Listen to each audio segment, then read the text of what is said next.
Welcome, and thank you for joining us as we discuss how we're going to overhaul our food system and win a ban on factory farms. I'm Chrissy Kasserman, Food and Water Watch's Factory Farm Organizing Director. I'm joined today by my Food and Water Watch colleagues, Rebecca Wolf, Senior Organizer on the Factory Farm team, and Amanda Starbuck, Senior Food Researcher and Policy Analyst.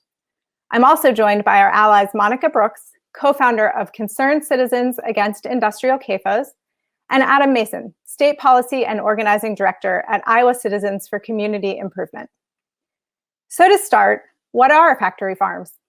A factory farm is a facility that raises large numbers of food animals in a confined situation, concentrating the animals and their waste in a small area.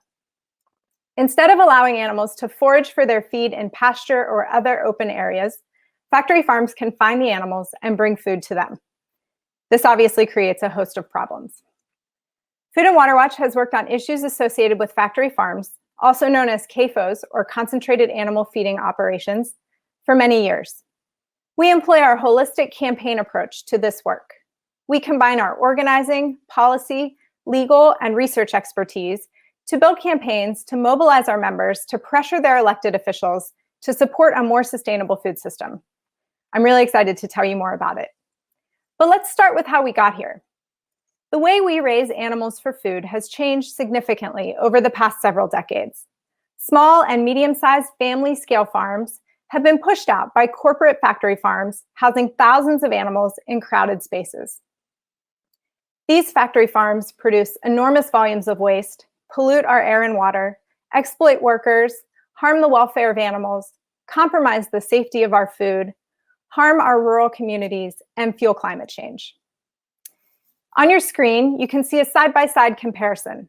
On the left, traditional family-scale farms, and on the right, an industrial hog factory farm, complete with a lagoon full of liquid hog waste. Family-scale farms used to be the backbone of our rural communities.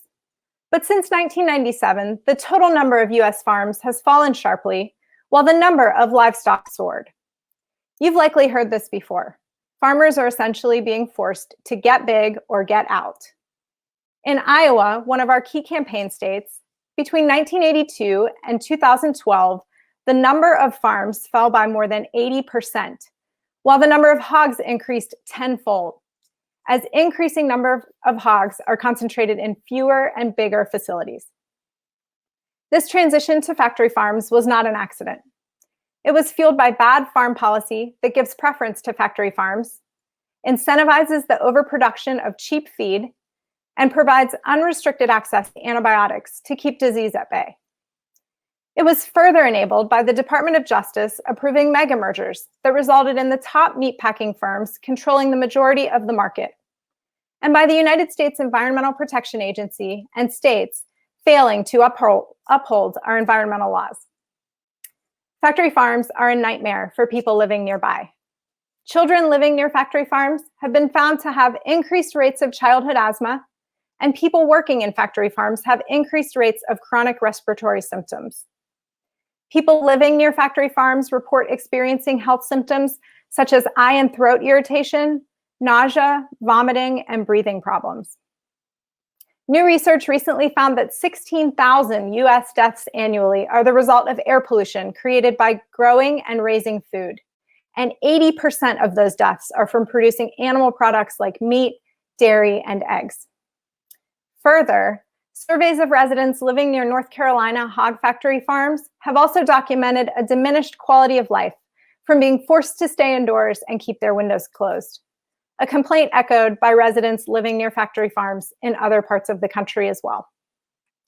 We work with people on the front lines of the factory farm fight from across the country, including on Maryland's Eastern Shore, where Monica Brooks is located. Monica is a longtime friend of Food and Water Watch and a co-founder of Concerned Citizens Against Industrial CAFOs. And she'll share her experiences living near factory farms on the Eastern Shore. Monica, thank you so much for joining us, and I'll turn it over to you. Hi, thank you so much for having me. I'm really excited to be here. Any opportunity that we get to share what we've had to deal with here on the shore to get the word out above and beyond is an honor.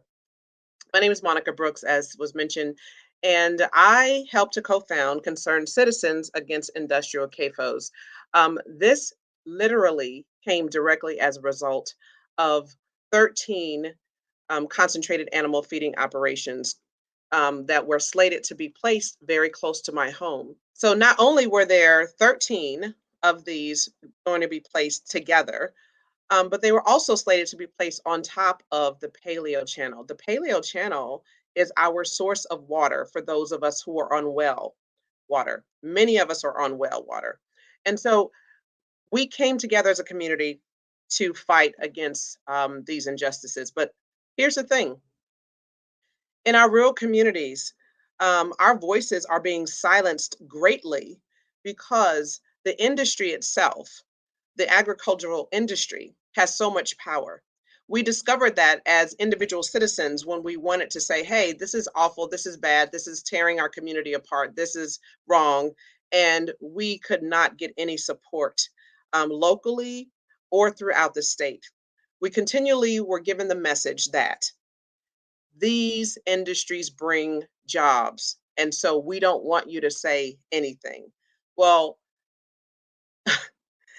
how would you feel living as a citizen in a community where you have rights and we have laws and we have freedom of speech and we have the ability to fight for what's right, and being told that you should not say anything because an industry brings in a few dollars? That sends a message to our community that our health and welfare and overall quality of life has no value. These are the messages that have been sent through our communities, and we say no, no more. We are looking for a ban against all factory farms. We are looking for this model that is not sustainable to be reverted back to a time where farmers could independently farm. We had diversity of crops. We had diversity of livestock. We had um, processing plants that were scattered around. And so things have been hard here for our community. We have citizens who are suffering greatly. We have citizens whose wells are contaminated, like mine. We have citizens who have had to redig their wells 2 to 3 times since a factory farm has moved in next to their home at their own expense. We have families who are being harassed for complaining about runoff in their yards and everything. It is an atrocity what people are experiencing here on the shore.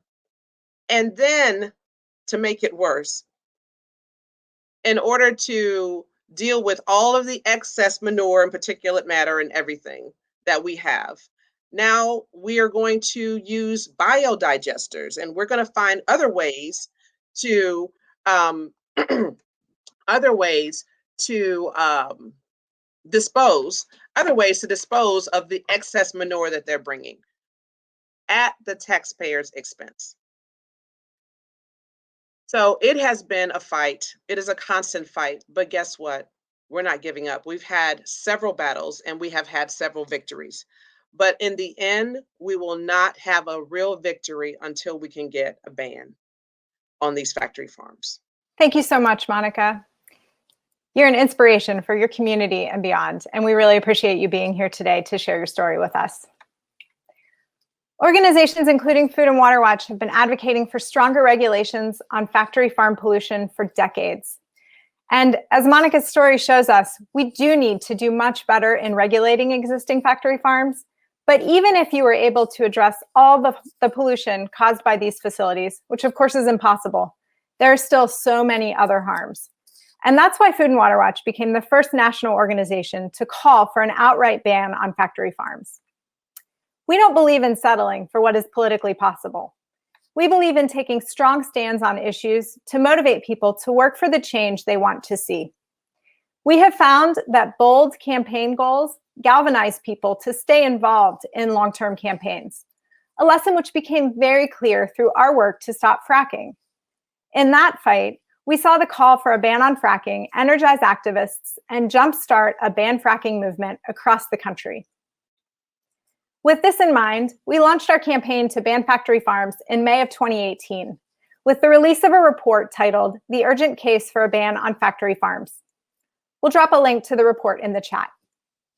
We believed the factory farm movement, especially people fighting these facilities on the front lines in their communities, would coalesce around this North Star of demanding a ban on new and expanding factory farms. And that's exactly what has happened. I'd like to introduce Adam Mason, State Policy and Organizing Director with Iowa Citizens for Community Improvement. Iowa CCI is one of Food and Water Watch's oldest allies and joined with us in issuing the call for the ban on factory farms. Adam is going to share a little about what the call for a factory farm ban has meant for the movement as a whole. Thanks so much for having me, Chrissy, and it's so great to be here with all of you today. 3 years ago, I don't think I could have even imagined that we would be where we are today when we were standing on the banks of the Raccoon River, unveiling the report.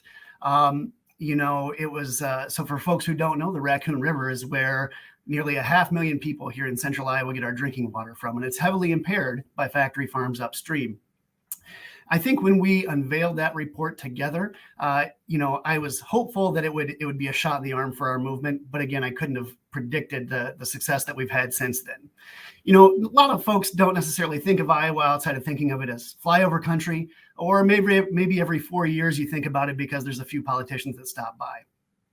But outside of that, Iowa is the perfect example of why we need a ban on factory farms. There's over 26 million hogs confined in factory farms right now at this moment here in Iowa, on top of millions of chickens, layers, and turkeys and cattle. And it's like Chrissy said, it didn't get this way by accident. It's gotten this way by policies that are designed by big ag corporations to squeeze family farmers out. Since we decided to strategically call for a ban on factory farms, it's energized the movement here in Iowa. I can tell you that firsthand. When I go out and meet with community members across the state, I hear of hope. When we actually listen to folks and tell them that it doesn't have to be this way, that we can actually stop factory farms, not just one from building in their backyard, but stop this industry, I hear hope in people's voices and I see it in their eyes. I hear hope from family farmers and rural community members that they can bring family farms back to their community and bring vibrancy and Main Street back to their communities. I hear from folks in towns and cities across the state who are concerned about their drinking water, folks who want to be able to fish, to swim, to paddle, and to drink clean water across the state. We hear from folks about the air that they breathe, that there's hope that we can address the foul stench of these factory farms and address the climate emissions that are putting our planet at risk. And I hear from folks day in, day out across the state who are sick and tired of business as usual when it comes to big ag running our state. They don't want it. They want to put it to rest. And they know that the first step to get us there is a ban on factory farms. That has meant that since we issued the call for a ban, we've seen progress. Here in Iowa, more and more Iowans are joining the fight to stop factory farms, to ban factory farms. It's meant that we have more politicians echoing our call and more movement allies across the spectrum of organizations that we work with, amplifying the call for a ban on factory farms.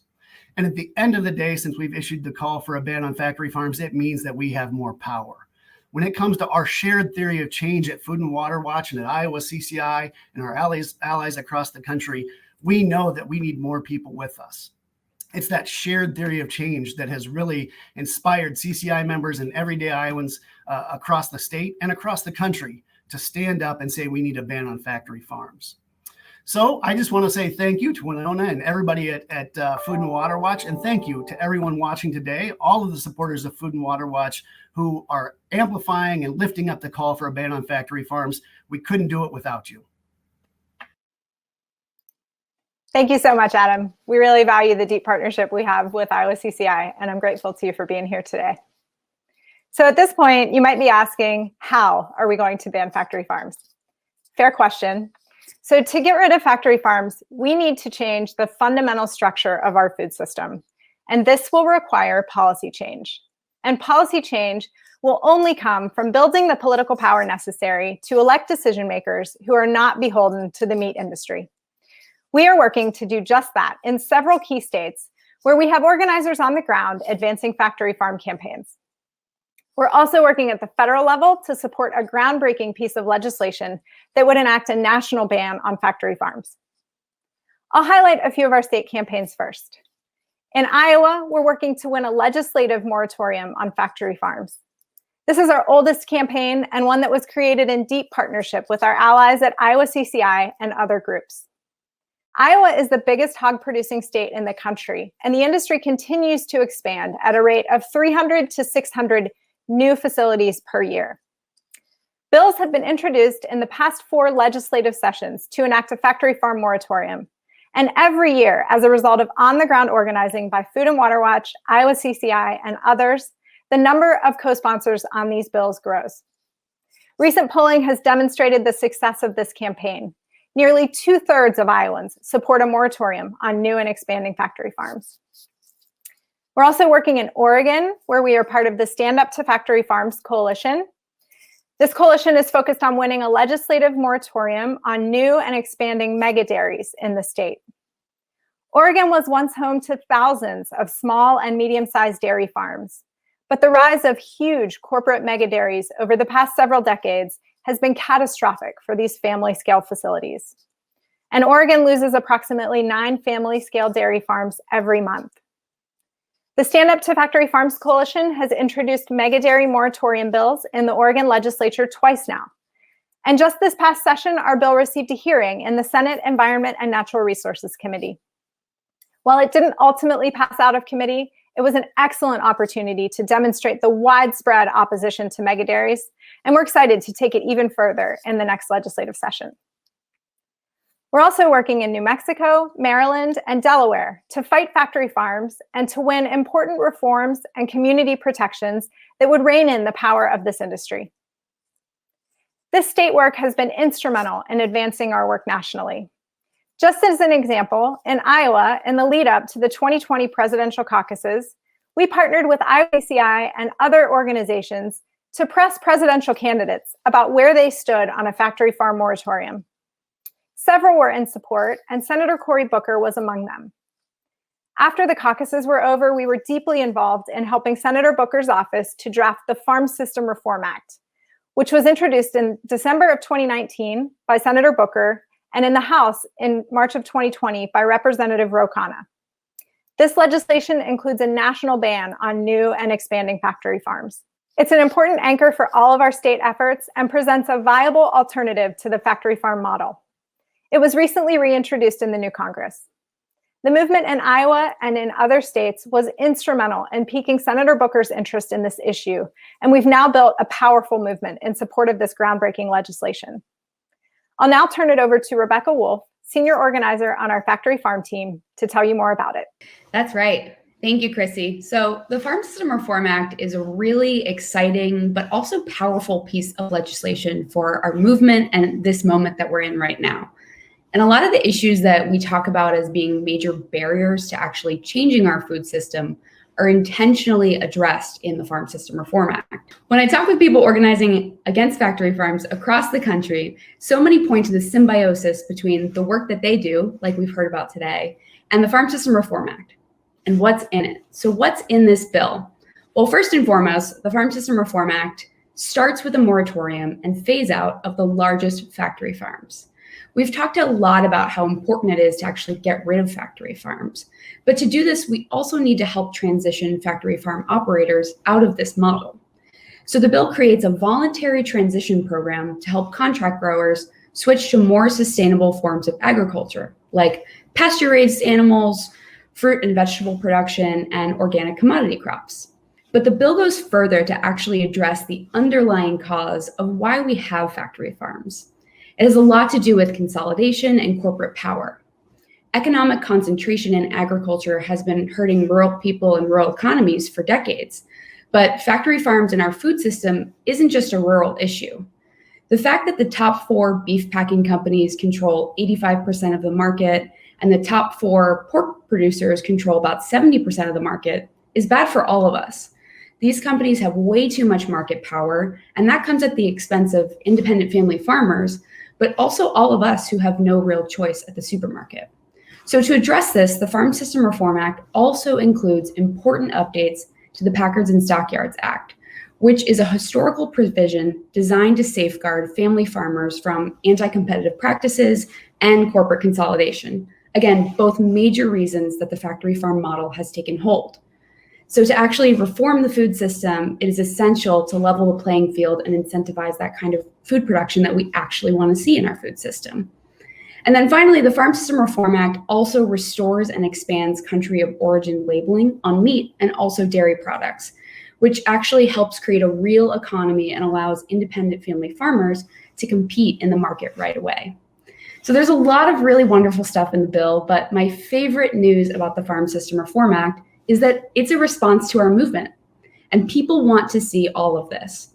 That's really essential to building the political power we need to actually pass this bill. For starters, the public health community is with us. For the numerous environmental and public health risks from factory farm pollution, the American Public Health Association actually called for a ban on new and expanding factory farms in 2019, directly aligning with the Farm System Reform Act's goals. And beyond public health leaders, folks across the country agree. In a survey from Johns Hopkins University, 80% of respondents expressed concern about air and water pollution, worker safety, health problems, all these caused by factory farms.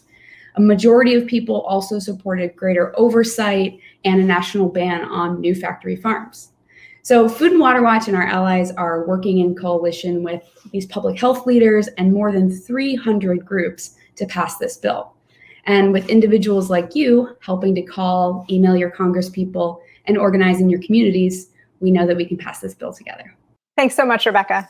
The work happening on the Farm System Reform Act is incredibly exciting, and we are so very proud to be leading these efforts. Now, you might be wondering what comes next. What does our food system look like when we ultimately win a ban on factory farms? Well, we have a plan for that. I'd like to welcome Amanda Starbuck, our senior food researcher and policy analyst, to discuss a report she recently authored called Well Fed. This groundbreaking research lays out our vision for a better, more sustainable, and more just food system, and we're very excited to share it with you today. Amanda, take it away. Great, thank you, Christy. So the agribusiness corporations are currently controlling our food system. I have to say that industrial agriculture is the only way to feed a growing population. However, this is just a lie. And one needs only to look around to find examples of family-scale farms that are already feeding their local communities and using organic and regenerative practices. And that's what this Well-Fed report is. It's not a vision of some utopian, unreachable future, but a glimpse into existing examples of sustainable farming rooted in local communities. So we started out by reaching out to farmers from diverse parts of the country, everything from a grass-fed rancher in North Dakota to an independent hog producer in North Carolina to an organic dairy farmer in Washington, an indigenous permaculture institute in New Mexico. But what unites all of these diverse models is that they're all rooted in their local geographies. They're working with, not against nature. And the results in their farmland have been phenomenal. A Virginia farmer we spoke to integrates crop and livestock together and has virtually eliminated the need for any kind of chemical inputs on its farmland. A permaculturist in the deserts of New Mexico has transformed a barren driveway into a fruit orchard in just a matter of years. And a Minnesota farmer has revitalized her pasture by letting her pigs roam freely, where their rooting around helps aerate the soil and stir up native grass seeds. You can read about each of these stories in our interactive web piece. And we use each story as a launching pad to talk about the resources that these farmers rely on to make it as independent farmers in a world where most farmers are at the mercy of agribusinesses. The truth is, to scale up these examples, we need to overhaul our farm policy. So aside from North Star legislation like the Farm System Reform Act, we also need to revamp our federal safety net so that it incentivizes regenerative practices. And we need to invest in farmers of all sizes and backgrounds, including historically disadvantaged farmers and beginning farmers. But the other piece of the puzzle is what we call food hubs, and we have a whole section telling stories about this as well. So these are the community-led programs that connect our farmers to markets in their areas. Farmers markets are important, but they only make up about 1% of all food sales. The truth is that most of us buy our food from grocery stores and from restaurants, and food hubs help to bridge this gap between a small farm and local institutions that are used to buying in bulk. For instance, we spoke to Among American Farmers Association in the Twin Cities, and this connects their farmers, most of whom rent land from 5 to 10 acres, with the local businesses, schools, and restaurants. They help buy in bulk from these farmers so that they can sell to people in their area. We also talk about a grocery cooperative in Oakland, California, which purchases legacy food from Black farmers and invests in its workers by inviting them to become member owners and to even set up retirement plans. So this piece is really important, again, like I said, to stress that these are examples that are already happening, and we are already building the power to fight back against the corporate control of our food system. Our food system is not broken. It was designed like this to extract wealth from our rural communities, but we can fight back. And we can have a system that is truly regenerative along every step of the chain, one that restores our farmland, while also providing living wages and good vocation for workers all across the food chain. Thank you, Amanda. Well Fed is the first research piece we produced in our new digital format, and I encourage you to visit our website to take in this powerful vision for the future of our food system. We'll provide a link to the report in the chat now. So we can't do any of this work without you, and we hope that you'll consider getting more involved in this critical campaign. And I'll share a few ways that you can do just that. First, if you live in Oregon, Iowa, New Mexico, Delaware, or Maryland, please get involved in our state campaign work in those places. We'd love to have you. But no matter where you live, you can support the Farm System Reform Act. And here are a few ways you can take action on that bill. Send a message to your elected officials, encouraging them to become a co-sponsor, and ask your friends to do the same. We'll make it easy for you. We'll drop a link in the chat now. You can also write a letter to the editor, encouraging your local elected officials to co-sponsor the bills. We have a pre-recorded training that you can access online, showing you how to identify a good local paper to send a letter to, how to identify your local elected officials, and directing you to an online toolkit where you can find sample letter language, sample social media posts, and more. We'll put a link to this in the chat as well. And then finally, you can meet with your legislators. Our elected officials work for us, their constituents. And one of the most powerful ways to connect with them is by meeting with them to discuss your concerns. Please reach out to us for support and resources in setting up a meeting. We can provide you with what you'll need to advocate for this critical legislation. To wrap up, I'd like to thank Monica Brooks, Adam Mason, Rebecca Wolf, and Amanda Starbuck for joining us to talk more about this issue. This work is possible because of your energy, creativity, and determination, and I'm honored to be here with you today. And I'd especially like to thank all of you, our members and supporters, for tuning in. You have been instrumental in building the movement and the political power necessary to advance this campaign to ban factory farms. In 3 short years, we've progressed from being the first national organization to call for a ban on factory farms to introducing a factory farm ban bill in both houses of Congress. This speaks to the power of our movement and the energy you've put into it. We know that banning factory farms won't happen overnight, but by joining together to hold our elected officials accountable to us, their constituents, and by standing up to demand the change we want to see, we will ultimately build the power necessary to pass this bill and overhaul our food and farm system once and for all. I hope you'll join us in taking action to support the Farm System Reform Act, and thank you so much for being here with us today.